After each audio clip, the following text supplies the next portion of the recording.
In the aftermath of the tragic Battle of Karbala, a somber and heart-wrenching journey began for the surviving captives.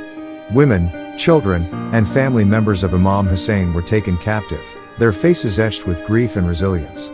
The long and arduous journey from Kufa to Damascus unfolded through vast deserts and rugged terrain, a journey marked by sorrow and endurance.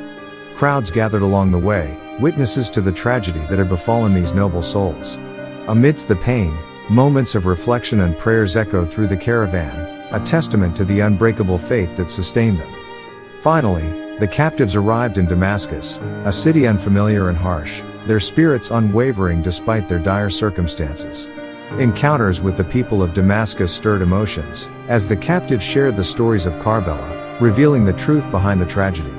Though captives in body, their spirits remained free, and their voices echoed through time, ensuring that the memory of Karbala would never fade.